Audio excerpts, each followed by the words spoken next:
Hey guys, I'm Spurti, your master trainer, and I hope you're as excited for the Carlton Bound challenges as I am.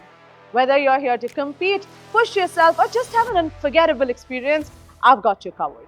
In this video, I'm going to walk you through the entire event flow and the workout so you know what to expect. Let's go!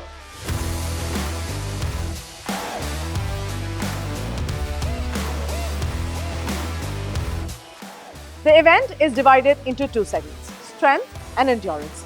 The strength segment is where you will have to do 5 repetitions of deadlift with the heaviest weight possible. And the endurance segment is where you will have to complete a 5-station workout in the shortest time possible. Let's look at each of these in detail. First, the strength segment. Here, you're required to perform 5 repetitions of deadlift with the heaviest weight possible.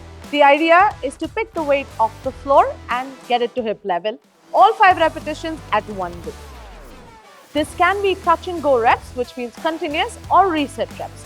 But if you're performing reset reps, you can only take a rest up to 3 seconds and no more than that. You can take as many attempts you need, but you will have a total time of 10 minutes to get your heaviest lift.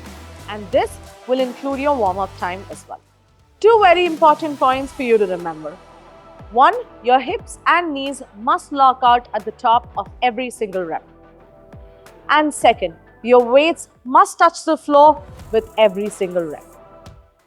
Now, on to the endurance segment. Here, you will have 5 stations with a dedicated workout at each station. You will have to either complete reps or distance at each of these stations. The weights, distance or repetitions will be modified according to the category that you choose. The goal here is to finish the specified workout in each station in the shortest time possible. Now, let's discuss each of these 5 stations in detail. Your first station is the thruster. This is a movement that combines a squat and an overhead press with 2 dumbbells. You're going to place the dumbbells on your shoulder, squat all the way down so that your hip goes below your knees, and then get up and press the dumbbells onto an overhead position. Few things for you to remember. Your hips must always drop below your knees. Your knees, hips and elbows must be fully extended at the end of the rep. No partial squats allowed, full depth must be reached. Not extending the elbow at the top of the rep will be considered a no rep as well. Your station 2 consists of farmer's carry. Here, there will be pairs of kettlebells placed at the start line. You will need to pick up these pairs of kettlebells and drop them to the end line.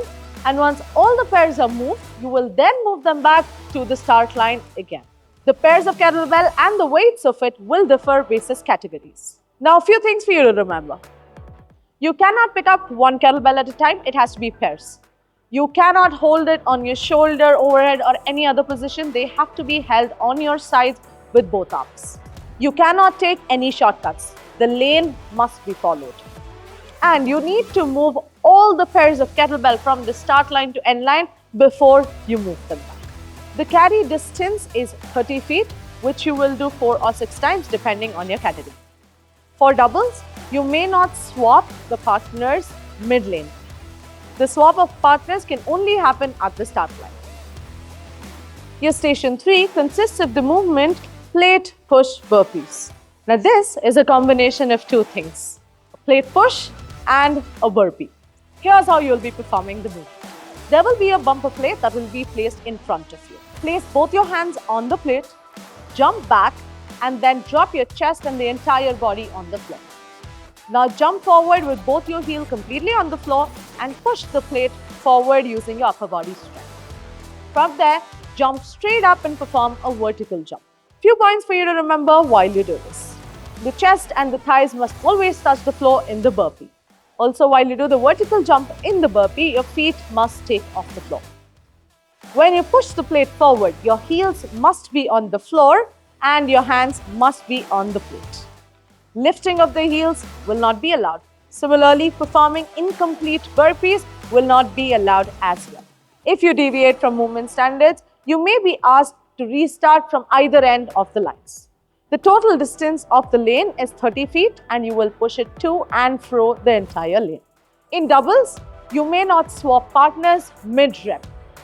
You need to complete the entire rep and only then swap. A lap is considered complete only once the plate crosses the line. The weights will differ basis categories, however, the distance will remain the same. At station 4, we will be performing modified weight pull. There will be a stack of weights that will be placed. You will need to pull them across the 30 feet lane and then back as well. The points for you to remember are: always keep your back knee on the floor while you pull. You must always face the weights while you're pulling. The lap will be considered complete only once the weight has crossed the finish line. It will be considered a no rep if you're facing away from the weights or if your rear knee does not touch the floor while you're performing the pull. Use alternate legs while you're performing the pull. In doubles, you may swap only once the rep is complete. The weights will differ basis categories, however, the distance will remain the same. Your fifth and final station is broad jumps. There will be 2 lines marked across which you have to jump.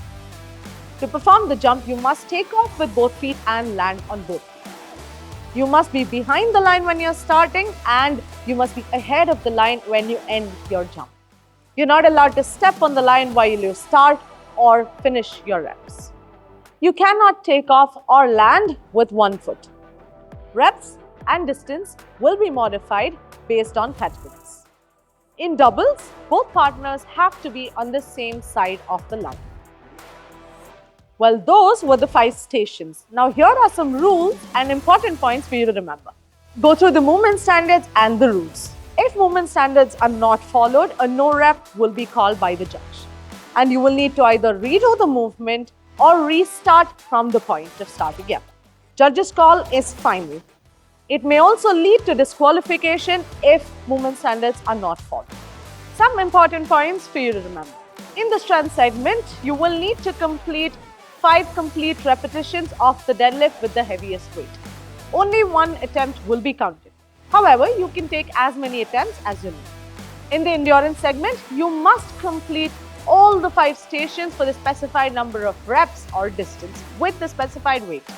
You are not allowed to skip any station or change the order of the stations.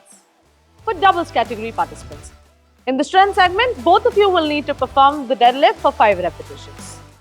The score will be based on the average of the weight lifted by both of you individually. Remember, the deadlift weight for both participants can differ. In the endurance segment, both of you can split the workload anyhow you wish to. But only one participant must be active at a time. While performing the endurance segment, the non-participating partner has to be next or behind the participating partner at all times. So this is everything you need to know about the Cult Unbound Challengers happening on the 13th of September at a cult center near you. This is your chance to shine. Give it everything you've got. All the best. See you at Cult Unbound.